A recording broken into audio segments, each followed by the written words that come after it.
সেই দলকে তো আপনি নিষিদ্ধ করে আটকাতে পারবেন না। সেই দলকে আপনি জামাতের অবস্থান এখন আরো বাড়ছে না কোনো বাড়িনি, এটাও আপনাদের কোনো লেখাপড়া নাই।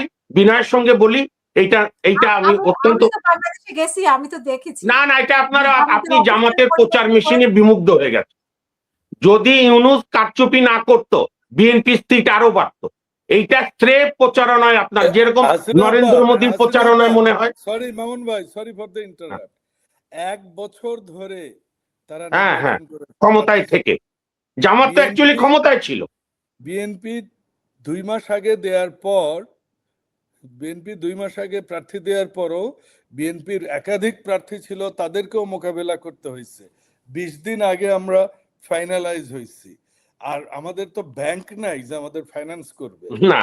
আমরা 17 বছরের সবাই ভিখারি।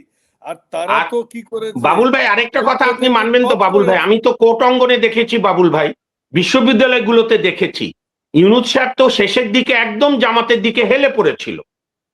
শোনেন, আমি নিজে বাবার পাওয়া জমি, সমস্ত জমি বিক্রি করেছি, আমার নিজের কেনা, আমি জানি সেটা করে কেনা সব বিক্রি করে দিয়েছি, ঢাকার ফ্ল্যাট বিক্রি করে দিয়েছি। আর জামাতের আমির কি করেছে জানেন? সিনিয়র ফাজিল মাদ্রাসার প্রিন্সিপালগিরি করেছে, এক একটা রিক্রুট হয়েছে, 20 লাখ 30 লাখ আওয়ামী লীগের সাথে ভাগাভাগি করেছে। তাদের নেতারা মারা গেছে আর তারা আওয়ামী লীগে যোগ দিয়ে ইনকাম করে নিজেরা সবল সুস্থ হয়ে দাঁড়িয়েছে। এইটাই জামাত। আর শোনেন, 90 দিনের মধ্যে যদি নির্বাচন হইতো, রেজাল্ট উন্ন হইতো, এনসিপির সহযোগী পার্টি হইতো হচ্ছে জামাত, এনসিপি পাইতো 70টা আর জামাত পাইতো 10টা, এই হইতো ইকুয়েশন এই দেশের।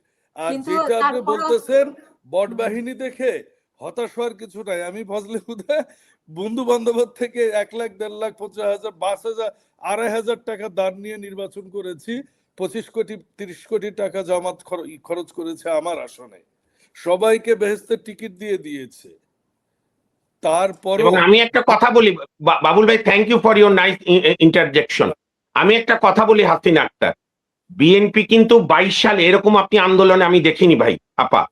বিএনপি 22 সালে ডাইরেক্ট বলল যে আমরা 20 দল করব না। তখন অনেকে অবাক হয়েছিল যে বিএনপি এত বিপদের মধ্যে আছে, এত দমন পীড়ন ওই সরকারের, বিএনপি বলছে না, যে যার মতো করো, আমরা এককভাবে আমাদের রাজনীতি করবো। এবং তারা শোনেন, আমি মুড়ির বস্তা কান্দে নিয়ে নেতা কর্মীদের নিয়ে রাজশাহী গেছি, সেটাই বলছি না, আমি বলছি বাবুল ভাই ওইটা তো হয়েছে। আমার গর্ব লেগেছে কি বাবুল ভাই, দিন শেষে যাই বলেন, যার যার জেলার প্রতি তো একটা টান থাকে না বাবুল ভাই। তো আমার গাইবান্ধা যেহেতু বৃহত্তর রংপুরের মধ্যে ছিল, রংপুরে যে 22 সালের 10ই ডিসেম্বর যে অসাধারণ, 10 অথবা 12 হবে, মার্জনা করবেন ভুল হলে, বা পরের দিকে বোধহয় অসাধারণ একটা জনসভা হয়েছিল। এমনকি রংপুরের বিবেকবান আওয়ামী লীগের বন্ধু বান্ধবরা, যেহেতু আমরা লয়ার, সমাজের সব স্তরের লোক আসে, তারাও বলেছিল যে মামুন বিএনপি একটা অসাধারণ জিনিস দেখালো, কোনো বিশৃঙ্খলা নাই, কোনো অনিয়ম নাই, নেতারা কর্মীদের সঙ্গে একসঙ্গে ওই গণখিচুড়ি খেয়েছে। তো যাই হোক, এখন বিএনপিও আমি মনে করি আপনি যেটা বলছেন হাসিনা আক্তার, আওয়ামী লীগ, আমি বাংলাদেশে ঘুরে আমার মনে হয়েছে যে জামাতের আগে থেকে সাপোর্টার অনেক বেড়েছে, মানে আগে যতটুকু ছিল যেভাবেই হোক তাদের। আচ্ছা ঠিক আছে, বাড়লে ভালো, আমরা তো খারাপ বলছি না, সেটা সময় মতো দেখা যাবে। কিন্তু প্রশ্নটা হচ্ছে কি, জামাতের যে নেতা সেই কর্মী সেই প্রচারক, ভুল করলে আরো বাড়বে, বিএনপি ভুল করলে আরো বাড়বে তাদের। না না, এটা আপনি হবে না। আপনি শোনেন, আমি একটা কথা বলি, এইটা বিএনপি খুব ভালো করে, বিএনপি কিন্তু হাসিনা আপা আমি শেষ করি, বিএনপি কিন্তু প্রজ্ঞাশীল রাজনৈতিক দল। বিএনপি কখনোই আওয়ামী লীগে নিষিদ্ধ চায়নি। হয়তো ওই সময় আন্দোলনে এনসিপিরা দোষারোপ করতো, এগুলোর কারণে তারা কিছু, বা হয়তো আইনটাকে অধ্যাদেশটাকে অ্যাক্ট করেছে। আমি তো মনে করি বাবুল ভাই সহ বিএনপি সব এমপিদের আরো বেশি গর্ব হতো তারা নির্বাচনে, কারণ বেগম জিয়ার নেতৃত্বে বিএনপি যতবার ক্ষমতা এসছে আওয়ামী লীগকে ভোটের মাধ্যমে পরাজিত করে এসছে। এবং আমি বিশ্বাস করি যে বাবুল ভাইয়ের আরো গর্বিত হতো আওয়ামী লীগের কে ডাইরেক্ট নির্বাচনে পরাজিত করে আপনার সংসদে সংখ্যাগরিষ্ঠ দল হতে। যাই হোক, সেটা পরের তর্ক। আপনি যেটা বলছেন আপনার মতের প্রতি আমি শ্রদ্ধাশীল হাসিনা আক্তার, তবে আমিও তো ধরেন আপনি তো আসা যাওয়া করেন আর আমি তো এখানেই পড়ে আছি, এবং আমার গর্ব আমি আমার মা মাতৃভূমির সঙ্গে আছি।